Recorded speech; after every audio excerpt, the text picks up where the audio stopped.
Welcome to TFP, the Theatrefolk podcast.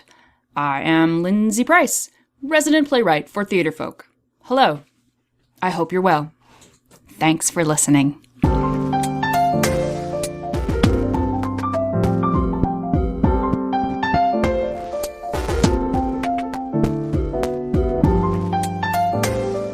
Today, we're going to talk about talking bleep.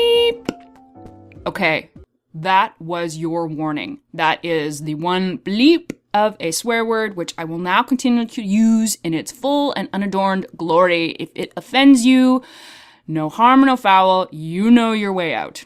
Fair warning. But first, let's do Theatrefolk news. We are really pleased with what we've put out for middle schools this year. It's been our mandate to look for, or in my case, to write middle school plays that steer away from the Aesop's fable genre type of story. You know, we have a lot of, it's such a tough time to find the right material for students. You know, it's that tightrope of you can't be too kiddie, but it can't be too high school either. So we've got some new ones. There's a bullying play called Funhouse, which I wrote. There's Hoodie, which explores the middle school world about appearance and self-image. And we have a brand new full-length Rebootalization by Alan Hanel with a huge cast. There are parts in this play for your whole entire school. If you are looking for something different for your middle school group, check these out. Check us out. As always, go to our website, theatrefolk.com, and you can search on our plays and just start looking for middle school stuff. See what you find, read the samples, and hope you find something interesting. Episode 4. Don't talk shit. Today we're going to talk about you. Yes, you. We're going to talk about something that you do. Yes, I'm talking about you. I'm talking to you. It's something you do if you're a young writer, a young artist, or or an older artist. An older artist. Say that 5 times fast. An older artist. Just starting out, or even if you've been banging the drum for years and years, it's something that you do. And it's something that I do. It's something every single one of us have done. And that's put ourselves down. Specifically, put our work down. Talk shit about it. So, don't talk shit about your own work. It's a seemingly very simple rule. And yet, not so much. Something I've been reminded of recently in an article, and it really resonated because talking shit about one's work is a really easy thing to do. Oh, my work. Oh, it's not that good. Oh, I wrote something, but it's really bad. Oh, it's crap. Oh, I could do better. Oh, that's not my best. Blah, blah, blah. We want to beat anyone else to the punch. If we talk shit about our work before anybody else does, then they can't. I've already done it. You can't hurt me. I'm head of the game. You can't say anything bad about my work before me. If I do it first, that negates all the bad feelings in the world that anyone might vault my way. So you might as well continue on, carry on, go on, shoo. Nothing to see here, nothing to say. You have nothing to say because I have said it first. I have won. Except that there are a couple of problems with this brilliant plan. Oh, such a brilliant plan. Oh, it's right up there. There are some issues. The first is that what we perceive as the bad thing, the bad comment, the black cloud being vaulted our way might actually be helpful feedback. Shutting down all the voices means you actually might miss out. Hearing what someone has to say about our work, getting an outside voice, an outside opinion can be useful. And as much as we would sometimes rather eat nails than hear what someone has to say about our work, and I am right there, I think if I had to make a choice sometimes between eating nails and getting feedback, I will eat the nails. But to create in a bubble is not to have the full experience. Does that mean we have to listen to everybody? No, of course not. But once you start listening, you get a feel for when someone's trying to be helpful and is good at it, when someone is trying to be helpful and sucks at it, and when someone is actually not trying to be helpful. That one baffles me. It happens all the time. I liked your work, oh, so much, I'm jealous of it, so I'm going to say something to throw you off. Baffles me.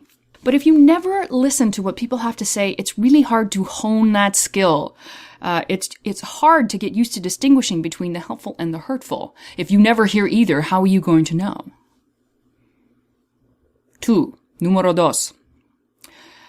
It is a mistake to equate someone not liking our work for someone not liking us, which, again, I know, it's very hard to do, and I am at fault for this all the time. It is practically impossible. I personify my work, and when someone doesn't like one of my plays, it is like thousands of tiny daggers plunging in and out of my eyes, and when someone calls my work cute or clever, I actually lose a tiny little bit of my soul. It just falls off and floats away. But we must persevere. We must get outside opinions. We must divide self from work so that the work can improve. So that we can get, what do we want? The full experience.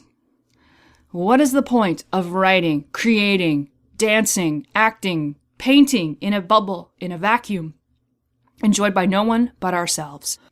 Lastly, and this was the point of the person who said in the article that I read, don't talk shit about your work because it is very counterproductive. It doesn't help you as an artist to think that you're no good at it. To have people actually agree with you when you say you're no good and think that your work is shit. How does that help you? Think about hiring a guy to build a deck in your backyard. And you go to meet him, and he sits in his office, and he starts talking like this. I'm not very good. I'm not good. My work's not good. Oh, yeah, that picture. Yeah, I didn't do a good job on that deck. I could have done better. It's not my best. I had to rush. Oh, I didn't take my time. Oh, Would you hire him? Is he the guy you want building your deck? Is he the guy you want around your house with power tools? So if you do the same thing, if you speak poorly of your work, why would anybody hire you?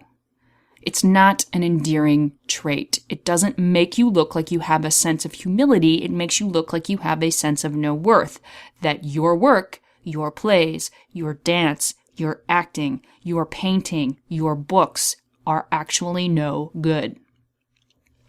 Every once in a while, we will get a submission where the writer will try and beat me to the punch. It's not my finished. It's not my best. And I will send it back without reading it. Send me the play you feel is your best. I want your best. When I do workshops all the time and we do a writing exercise, and the first thing out of people's mouth is when I ask them to read, oh, no, it's not good.